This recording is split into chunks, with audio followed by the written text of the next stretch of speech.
Syria. After a decade of war, destruction, and an historic humanitarian crisis, when will it all end? Hello, I'm Mike Walter, sitting in for Anna Naidu, and this is The Heat.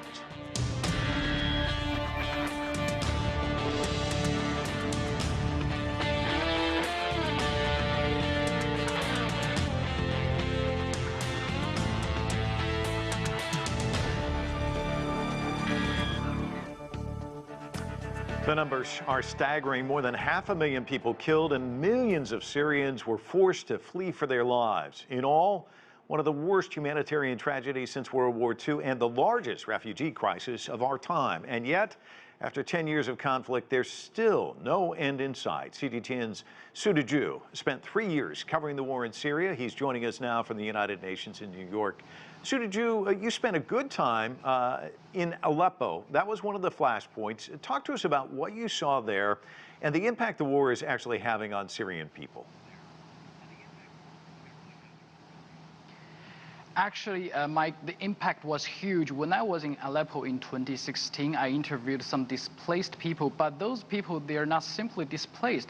They displaced twice. Their first shelter then became another front line, so they had to move themselves to another shelter. They lived in tents by the roads without any electricity or water. But what disheartened me the most were those carefree kids, because they were playing hide and seek, not knowing anything to happen.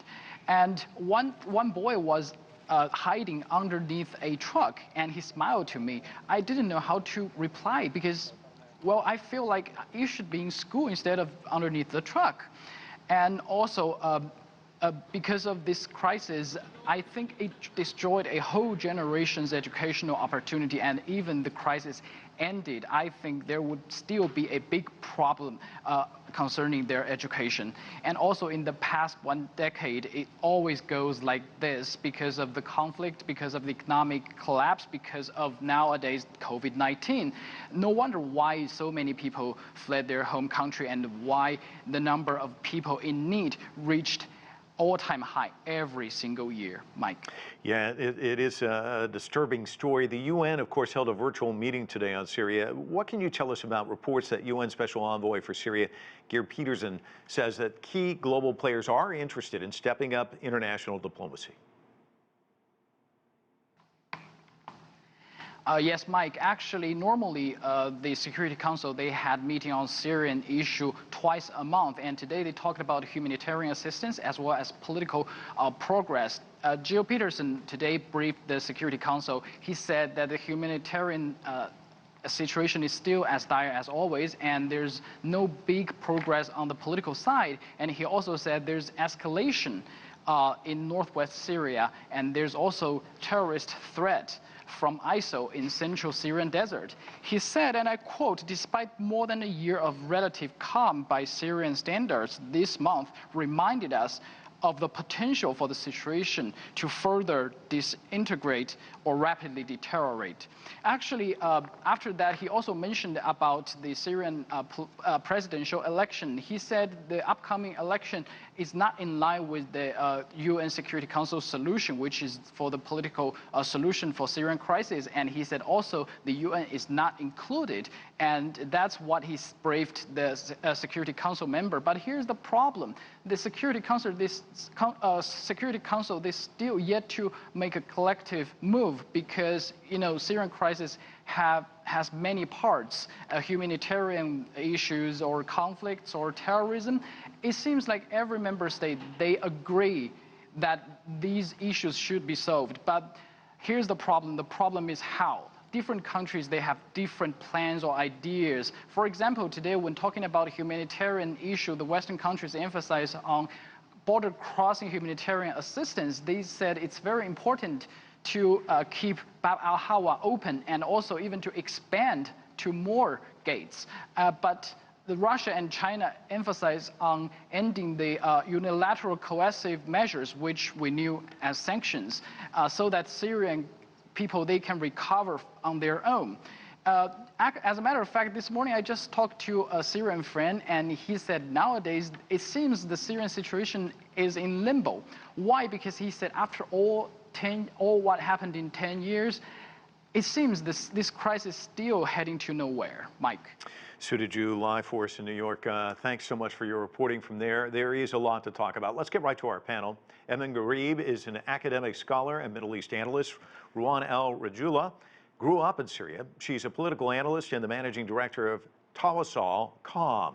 That's a geopolitical consulting firm here in Washington, D.C. And Bassam Barabandi is a former Syrian diplomat. Back in 2013, he abruptly quit his post and co-founded a group called People Demand Change. Bassam, let's start there. You were born in Syria, spent 14 years in the diplomatic corps for Syria. Your last posting here in Washington, D.C. is the ambassador from Syria. And then all of a sudden you decide to quit and work against the government. That had to have been a difficult decision to come to. Talk to us about what went into it. Yeah, thank you for having me. It's definitely not easy decisions because it has to do a lot of my personal life, family life, and the whole atmosphere around me and my family back home. But yet, at a certain time, one should make a decisions, a moral decision, ethics, moral, and decisions where I belong, how I should react to the killing in Syria. Is it I should support the regime simply because I'm an employee, I'm a diplomat, or I should go with the right side of the history, with the people on the street that I know very much that they are civilian, and they were asking the same thing that I'm asking as a human, as a Syrian, that we need the basic thing of human rights, transparency, democracy, and definitely I choose to be with the people over there.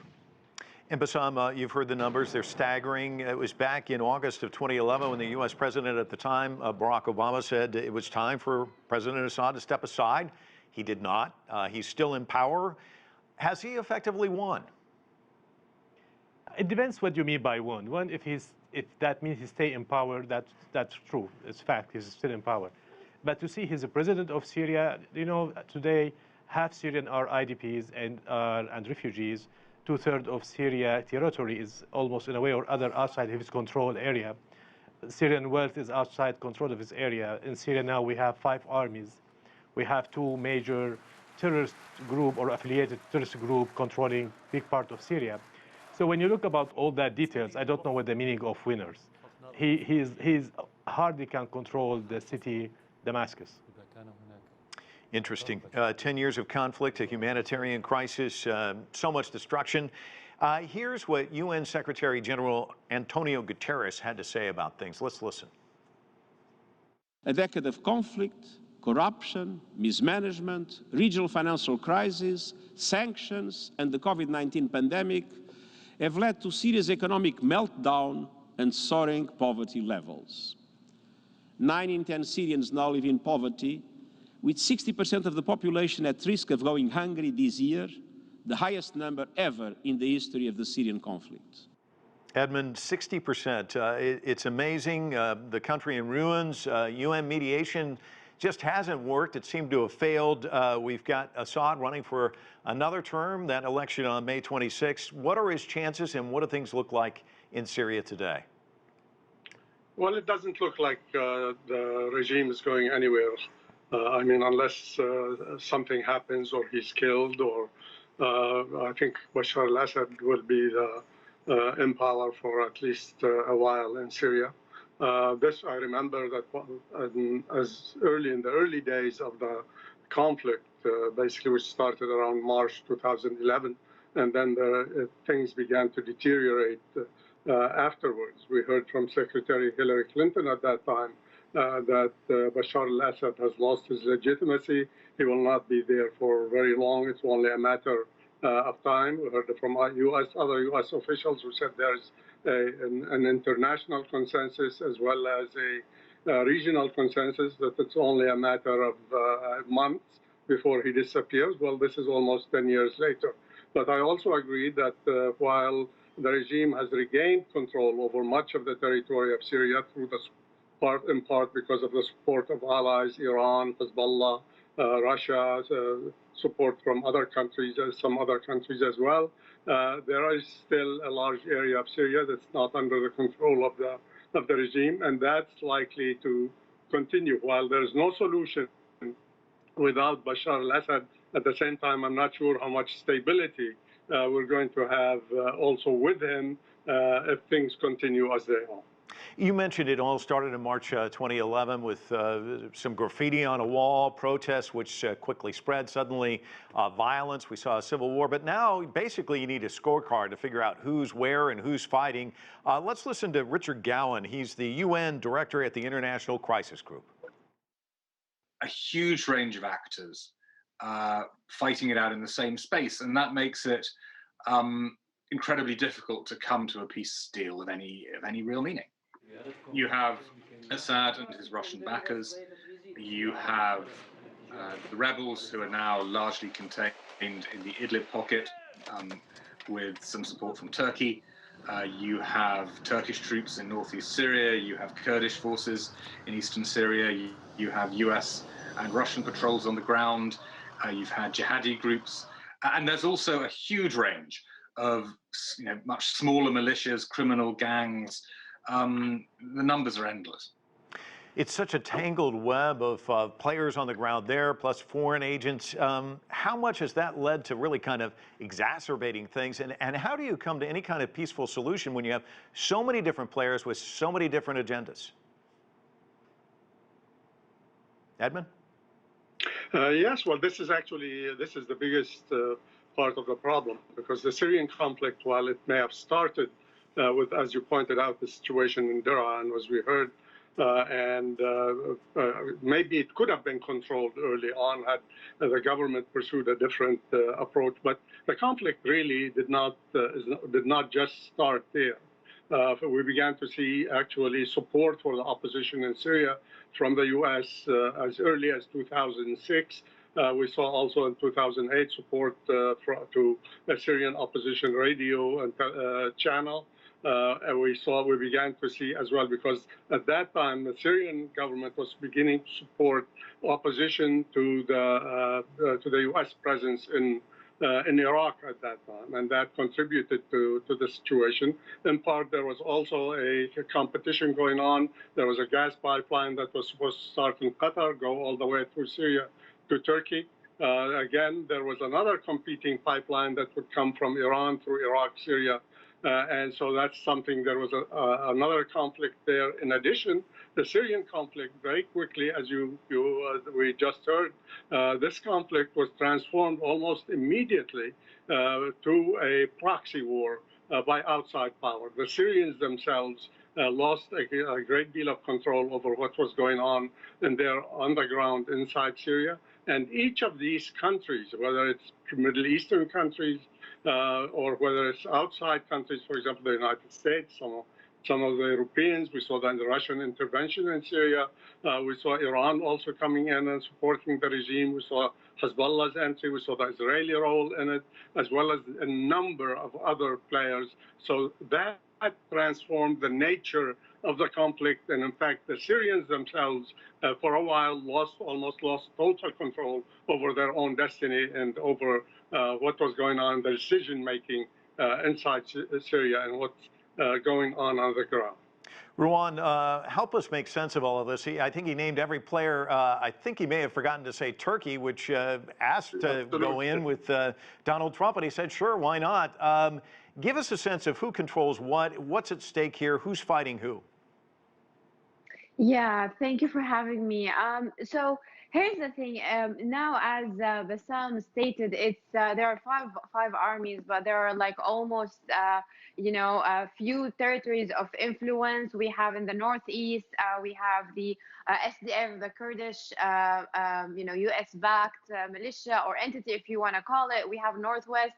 We have Al-Qaeda, affiliated group Nusra, and then you have the Turkish-backed groups, Dir al-Furat, or like Euphrates Shields, and this territory between them, that's also Turkey. And you have in the north, you have what is it? I mean, you have the Israelis also, and you have, but it's considered to be the regime. But you have it's regime control, but it's heavily the presence of the Russians, and in the coast, it's the Russians also. It's heavy controlled. We don't forget a ton of base that is also in the east of Syria. So it's a mess. It's a murky situation. But I just want to simplify it for the viewers in a way that I was here and I attended many meetings regarding Syria since 2012 on a policymakers level. And the thing is, nobody wanted to have another Iraq. Simply, Syria is three conflicts in one conflict. It's an uprising, people calling for democracy.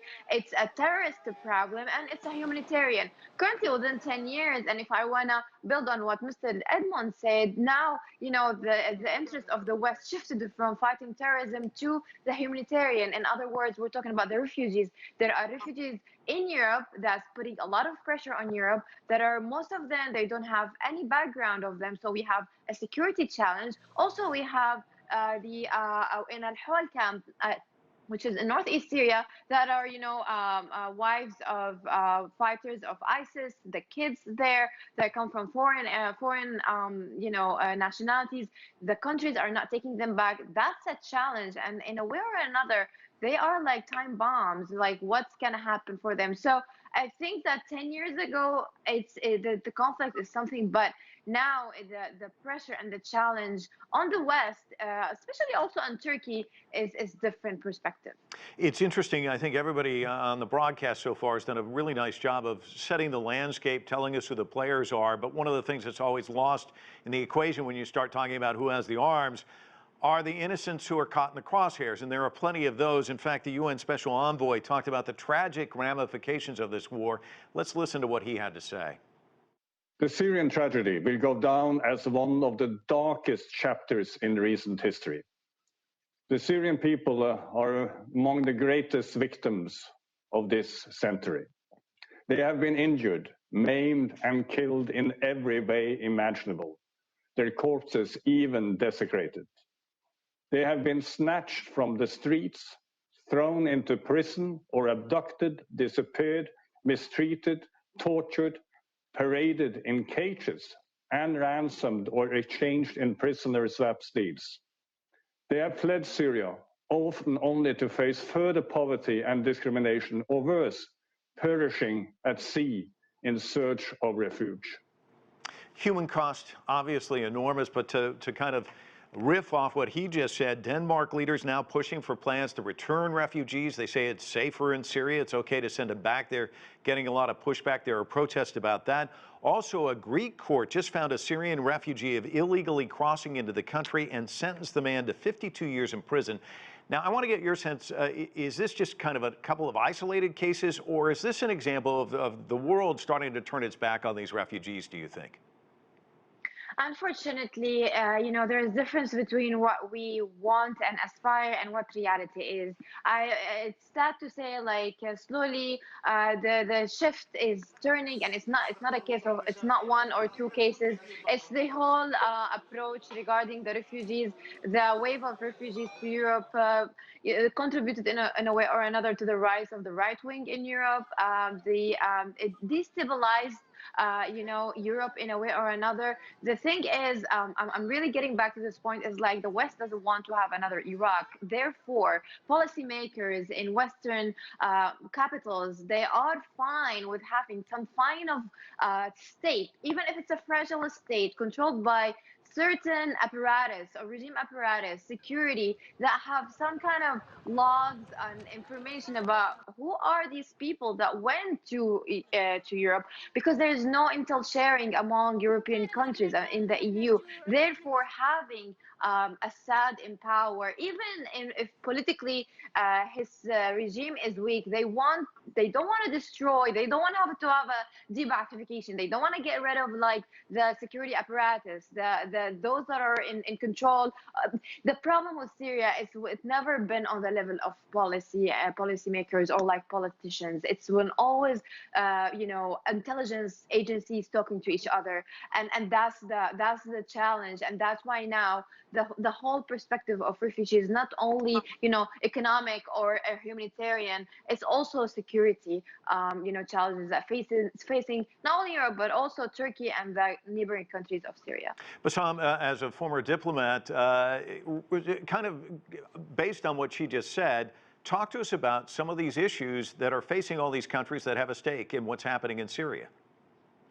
Look, from the trend in the Middle East that whenever the UN involved in any issue, any crisis, that means there's no international appetite to solve that problems. So we have so many examples. The latest one is Syria. So as long as the UN is mediating between the Syrian different parties, that means the international community is still far away to solve that issue. In comparing to what happens, for example, in Yemen, when the Biden administration, from the first day announced that we have special envoy for Yemen, and then things start to move. In Syria, we don't have that interest yet in the international community to solve this problem. So it's regardless who's control what in Syria, it's irrelevant. It's about, is there consensus among the stakeholders in Syria, the Syrian crisis, Iran, Turkey, Russia, United States, others, to solve this problem, or to share the cake, share their own interest, how to solve the problem in Syria? I think we are not yet there. And since we are not yet there, we will see a lot of statements from the Western diplomat, from the UN, describing to us our situation, which we know it firsthand, and only statements, so no action. And that will reach like circle without end. I think if we will be close to find solution to Syria is literally when these major countries, they sit together to find a solution that fit the Syrian needs and interests and their own interests, trying to match as much as possible among these both two. Edmund, he was just saying only statements, no action. And we got another statement today from the UN Special Envoy for Syria. He says key global players are interested in stepped up international diplomacy to unlock progress toward ending the civil war. Talks in Geneva have really not gone anywhere. Do you see an appetite to really get something done? This is a very good question. On the one hand, I agree to a large extent with what we have just heard about the role of the UN when it reaches the UN, basically because there are different interests especially among the five big members of the United Nations, and each one has its own interests, and Syria is one of the areas where we're seeing these interests conflicting and clashing. At the same time, I think there have been some changes taking place on the ground that one can say maybe are contributing to a different environment, and that there are maybe some new efforts to try to bring about a solution. For example, one of the things that we have seen is that COVID, for example, COVID has influenced a lot of the countries. The United States, Russia, China, many countries are very much now concerned with. Yes, they are still concerned with their international interests, but they are focusing on this issue. The economic problems that COVID, in fact, contributed to also are factors which are pushing the countries to focus on their domestic issues. There are also the changing balance on the world scene. We see the rise of China, the return of Russia, the unipolar world that emerged after the collapse of the Soviet Union is actually ending. And that also is bringing in, on the one hand, into a lot of conflicts, but also bringing other players that could balance other players on the ground. And Syria is one of these countries. The other thing that also that I think there is a recognition that even on the ground in Syria, there have been changes. In what sense? The change is around 2013, 2014, probably the opposition, the armed opposition, controlled probably around 2/3 to maybe 70% of Syrian territory. Today, it's the other way around. I mean, of course, we can talk about the reasons how that occurred and the factors behind it, but that is a significant change. Now, partly because of the help of Russia, the help of Iran, the help of Hezbollah, the regime controls a much larger area than the opposition, and the opposition is in a difficult position. Yet, at the same time, there are conflicts. On the one hand, the United States is an ally of Turkey. The United States is an ally of the Kurds. Turkey wants the U.S. to stop its support for the Syrian Democratic Forces, and PYD, which considers part of the PKK, which is the Kurdish Workers' Party, which is opposed and has been fighting against the Turkish government since the early 80s. How does the U.S. balance both of these positions? There were divisions sometimes within the U.S. government. Some people favored strengthening the ties with Turkey, while others, such as the Central Command in the Middle East, was very supportive of the Kurds and felt that they played a major role in fighting against ISIS. So that is another factor that's a big problem. You have sometimes where water now is being used. Turkey sometimes has used water cutting, stopping the water going into the northern Syria, especially the areas under the control of the Kurds. That has been a big problem. And that, by the way, was also one of the problems which contributed to the eruption of the conflict in Syria. In Syria, in the late 2007, 8, 9, there was a drought, a huge, big drought, which forced a lot of the people from part of the reason because of the change in the weather, and part of it because Turkey was building large number of dams on the Tigris and the Euphrates, which made it Syria couldn't get the water. So that is, but here you saw a transfer, a migration of the rural population to the cities, and that became, these people who couldn't find jobs became almost the fertile ground for extremist groups. Exactly. There's a lot of play there. Edmund, we've seen the pound in Syria has plummeted to almost nothing. The average wage about $2 a day. No Syrian child has ever known life without war for the last 10 years. The U.S. has these economic sanctions placed. If you were to get some time with Joe Biden as a diplomat, what would you suggest the U.S. do in terms of trying to bring an end to the fighting? If I will answer a little bit of the point that mentioned before me, there was huge corruption in Syria. There was mismanagement in Syria. This before 2011. There was, it's very clear, any Lebanese who knows Syria, they know that Syria was highly corrupted. And all the factors that the previous guests talk about it's because of the regime behaviors. That's accumulated to have the revolution. So the economy was a reason, but because of the corruption, not because by itself. When I talk with Biden, I don't think the Biden himself, I think he has more ethics to solve the Syrian issue than other two administrations before him. On personal level, he and Secretary Blinken, definitely. I don't think the United States has high interest to engage in Syria and make it top priority. They have a lot of things, as you know. I think if I were meeting him, I would just ask him to convey a meeting of all the stakeholders on Syria crisis and use United States as a superpower to put a roadmap to solve these problems. And this, I think, it should be not American voice or American lead a process, rather than American guarantees a process that we are there to solve that problems. That's the maximum what can I ask, and this is the maximum what I can offer. Yes. Well, we are going to have to leave it there. I want to thank all our guests for joining us. That's it for this edition of The Heat. I'm Mike Walter in Washington, D.C. Thanks so much for watching.